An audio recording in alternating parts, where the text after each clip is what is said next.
Hello and welcome to Newsblitz. I'm Grace Ike. Before we continue, do remember the coronavirus is a deadly disease, so always wash your hands regularly with soap for at least 20 seconds. You can use a hand sanitizer. Do not forget to wear face masks when outside. Maintain physical distancing. We'll begin with the story. A federal high court in Abuja has nullified the participation of the All Progressives Congress APC and its candidate Andy Uba in the November 6 Anambra governorship election. Justice MAIKYAU, in a judgment, held that the June 26 primary of the party, which produced Uba as its standard bearer, was not validly conducted. Delivering the judgment, Justice MAIKYAU aligned with the plaintiff argument that the June 26 primary election breached the provisions of the Electoral Act and the APC guidelines for the conduct of the exercise. The judge therefore declared that the APC had no candidate in the Anambra governorship election by non-inclusion of the name of MAIKYAU in the primary election and the conduct of the poll in the contravention of the Electoral Act and its party guidelines. In the same vein, following today's judgment that delisted Senator Andy Uba as the candidate of the November 6 governorship election in Anambra State, his campaign organization has said that the senator and his party and the All Progressives Congress APC will appeal the judgment of Justice MAIKYAU of the Federal High Court. Deputy Director of Senator Andy Uba Governorship Campaign Organization, Mr. Ikechukwu Anya, advised politicians in the state not to rejoice over the judgments and urged APC supporters to remain law-abiding in the face of the latest development. Meanwhile, the Rivers State Governor Nyesom Wike has said that President Muhammadu Buhari does not have any excuse for not signing the Electoral Act Amendment Bill. Wike said this to newsmen in Port Harcourt, the Rivers State capital. He argued that contrary to claims that the president is holding back due to the over direct and indirect primaries as embedded in the bill, the main issue remains the electronic transmission of results. The governor added that even though there are opportunities for clauses in a bill to be further amended, the president has no excuse why he could not have signed the bill and called for the sections to be revisited. And as the 2023 general elections draw near, our civil society organization is demanding for power rotation to southern Nigeria. Leader of the group, Okpanachi Jacob, who was speaking at a press briefing in Abuja, is appealing to President Muhammadu Buhari to sign the Electoral Act Amendment Bill into law. Correspondent Margaret Obo has details of this report.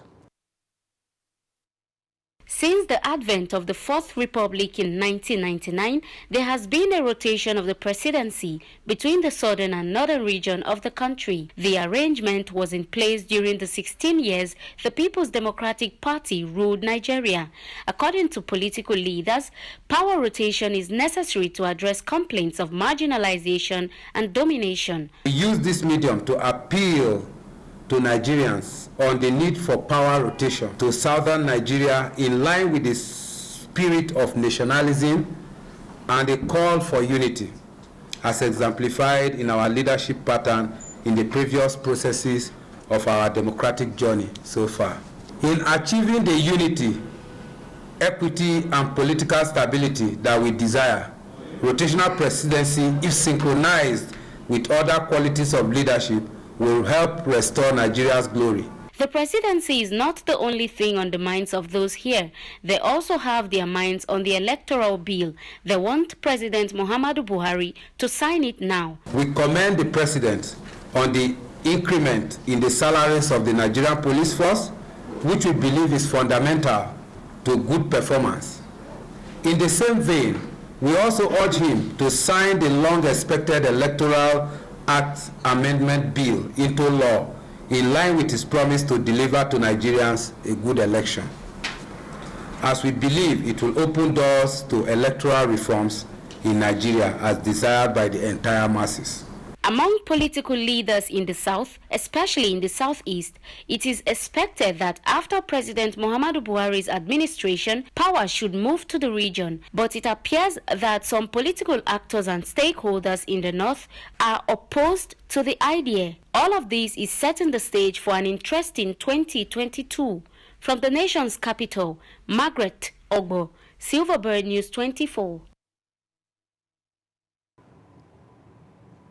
And moving on, President Muhammadu Buhari has condemned renewed killings by gunmen in Kaduna State. This is contained in a statement signed by Garba Shehu, the Senior Special Assistant to the President on Media and Publicity. President Buhari particularly condemned the gruesome incident in Giwa local government area, saying he was really saddened by them. The president's reaction came shortly after his return from Istanbul. President Buhari affirmed that the security forces have turned the heat on the terrorists who are getting frustrated and are soft targeting innocent citizens, looting their assets, burning their homes and killing them indiscriminately. He also reiterated his directive to security agencies and intelligence chiefs to do everything they can to destroy the remaining vestige of terrorists. In the meantime, operatives of the Nigeria Police Intelligence Response Team working with the Taraba State Police Command have arrested a total of 11 kidnapping suspects in Taraba State for alleged complicity in the recent trend of abduction for ransom in the state. The suspects are also linked to the recent kidnapping of 7 personnel of the Nigeria Customs Service, kidnapping of a relative of the Emir of Jalingo, and the killing of a police sergeant in Jalingo, the Taraba State capital. A statement signed by the force spokesman, Frank Umba, said the suspects, who have been on the wanted list of the Taraba Police Command for alleged kidnap syndicate, have been eventually linked to the recent upsurge in incidents of kidnapping in the state, including the deliberate and calculated attacks on security personnel. Meanwhile, the Nigerian Correctional Service has set up a personal security team to strengthen security around custodial centers across the country. This is contained in a statement issued by the Service Public Relations Officer Francis Enobere in Abuja. The Controller General of the Nigerian Correctional Service, Haliru Nababa, made this known after a meeting with the Commandant General of the Nigeria Security and Civil Defense Corps, Abubakar Audi, and the Acting Controller General of the Nigeria Immigration Service, Idris Jere. Mr. Nababa said that the meeting was centered on strengthening intelligence gathering and sharing of same among security operatives to nip attacks in the bud. And the House of Representatives has cleared the air on customs recruitment exercise to avoid rumors making the rounds that the service was making fresh recruitment. The chairman of the House Committee on Custom and Excise, Leke Abejide, who made this known while briefing journalists, noted that the pressure on lawmakers by constituents was uncalled for and advised Nigerians interested in the recruitment exercise to be sure of positions they are applying for. He stressed the fact that the recruitment exercise currently done by custom is not a massive recruitment but replacement. Meanwhile, the lawmaker is optimistic that the new Custom Act, which is currently at the stage of public hearing, when repealed and reenacted, will enable the service to generate more revenues as well as employ over 30,000 Nigerians into the service. For us to go as civil side on this new one, let our people first of all check which vacancy exists in their local government. Which one does not exist? So when that does not exist, we tend to do any search or any attempt to apply. Equal. Either you are from the south, you are from the north, you are from the east, you are from the west, is the same. That is the best. I think custom has done the best in this regard. It's equal. Then the issue of the bill, it's not all the sections they are talking about. They are talking about some section that will suit them the way they want. They don't want to be regulated. And it cannot work that way. People that are operating the port, they don't want custom to regulate them at all. They want to do something and go scot-free. It's no longer going to be possible. We will not listen to that. The ones that are useful, we take. Those ones that are not useful, we take it out. And procurement experts in Nigeria have called on President Muhammadu Buhari to inaugurate a procurement council for the Bureau of Public Procurement. They say doing so is crucial to the success of the fight against corruption and the success of the 2022 budget. Shegun Ojimo has this report. Procurement experts say about 70 to 80% of Nigeria's budget goes to procurement. To put this into context, Nigeria's 2022 budget proposal is over 16 trillion naira. This means about 12.8 trillion naira will go to procurement. These experts here worry that corruption will plague the budget if the Procurement Council of the Bureau of Public Procurement is not inaugurated. The thing we will ask him is that, one, let him make sure that the National Council of Procurement is established. And then let him insist that all professional members of the institute work as procurement officers. An area that takes, almost the total budget of a nation and neglected in such a way, you know what it means. That is why we are facing all these terrible things we are facing. Because when nobody can move freely in the country now. And what has caused that, we all know that is mismanagement of the economy of the country. Then, when you mismanage resources of a country, everybody will now be feeling that, what can I grab? The year 2020 has seen the naira plummet in value. There is a school of thought which believes 2022 could see the naira make a rebound if the procurement process prioritizes local alternatives. And there is a directive from government that we should try as much as possible to patronize our locally manufactured activities, our locally manufactured products in the country. And by so doing, we will be able to show up the value of the naira. In showing up the value of the naira, the exchange rate will begin to move towards a better end of stabilization. The failure of successive administrations to inaugurate the National Council on Procurement remains a huge source of regret for experts here. They say this failure will limit the success of the administration in its much advertised war against corruption. Shego Jumu, Silverbird News 24. Now, about 1 million cases of human rights violations in Nigeria have been reported in 2021, with almost 50% convicted. To this end, the need for sensitization on the fundamental human rights of Nigerians cannot be overemphasized, and the Human Rights Commission says it will not rest on its oars to bring Nigeria at par with the international community. Correspondent Margaret Obo has details and brings us updates. A special report on this. Global Human Rights Day is marked on 10th December every year. This day is observed to promote equality, peace, justice, freedom, and the protection of human dignity. Almost 1 million cases of human rights violations in Nigeria have been recorded in 2021. This year we have received almost getting to 1 billion cases of complaints on human rights violations. But you know, these are cases that are going on for investigation. For instance, even in the panel on SARS alone, we have 297 petitions that are before the panel. You know, we have almost processed about half of that. At least we have been able to conclude almost 50% of these cases. But most of them are ongoing investigations, and as those ones are going on, new ones are coming.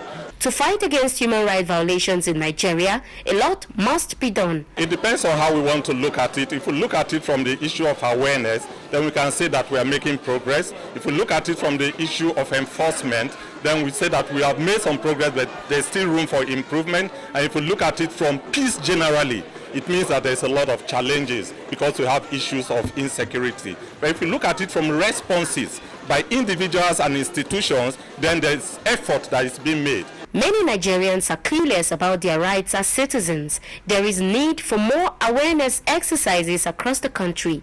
The first thing about defense of human rights is you being conscious that you have a right. Because that is the only time you even realize your right has been violated, and you can now take steps.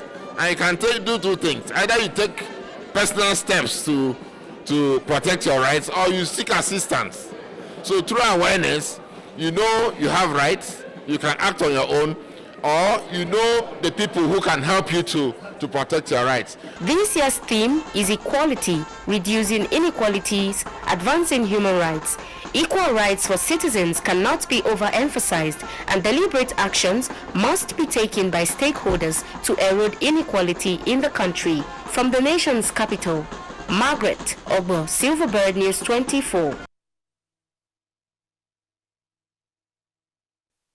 You're watching Newsblitz, reaching you live from our Abuja studios. We'll be back with more reports after this break.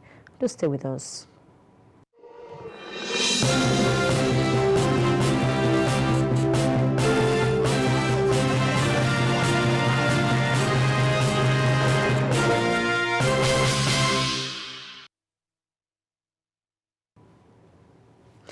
After what was a torrid year 2020, many Nigerians ushered in the year 2021 with so much hope and expectation. However, soaring inflation, devalued currency and insecurity have defined the year. But in spite of all of these, there are still some who believe we must give thanks for making it this far.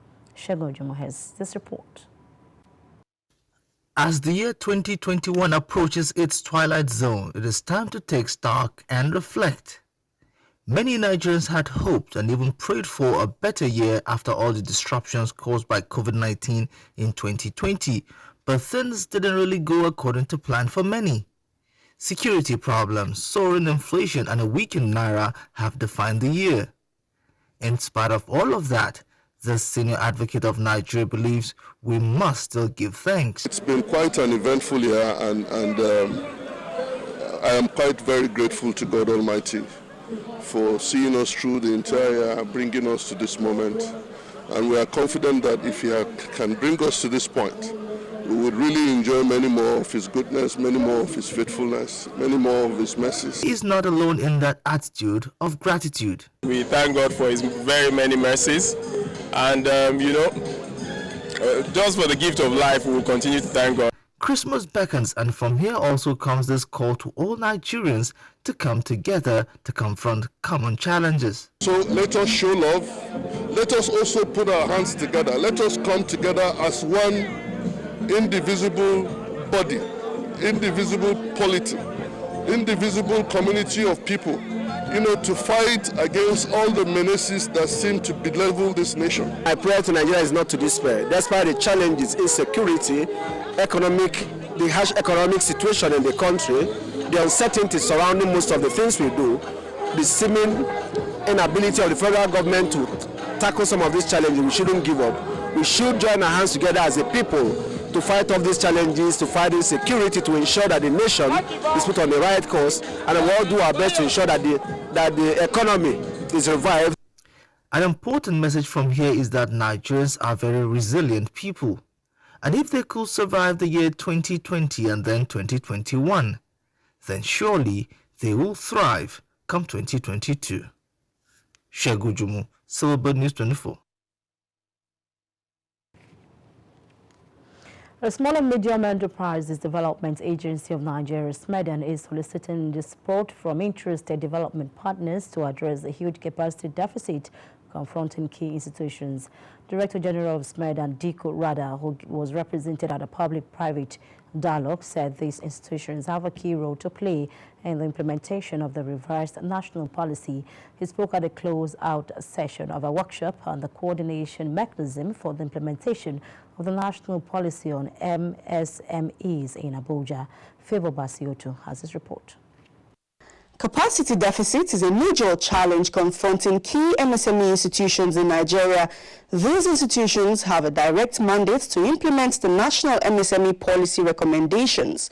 That is why SMEDAN is soliciting for support at this public-private dialogue that would address the challenge. Into cognizance the fact that the national PPD was only able to attend to less than 40% of the over 154 broad actions, the agency seeks support from interested development partners to cover the remaining broad actions contained in the policy document.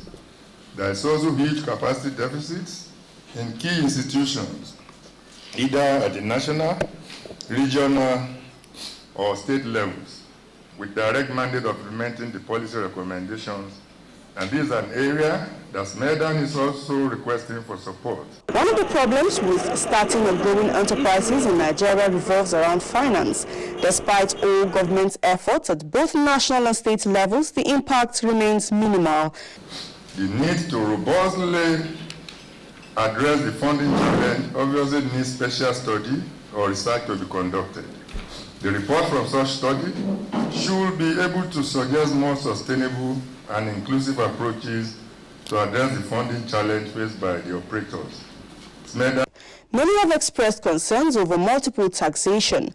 The federal government plans to impose more taxes and levies, as stated in the revised 2022 budget, is causing even more disquiet. One key takeaway from here is this: business owners must have a clear knowledge on what tax exemptions are made available for them. We are to give them education on what they should expect from us, and then to educate them to understand how they can take advantages of some of these provisions in various tax laws, where exemptions have been granted for them to do businesses. A lot of exemptions have been granted to them.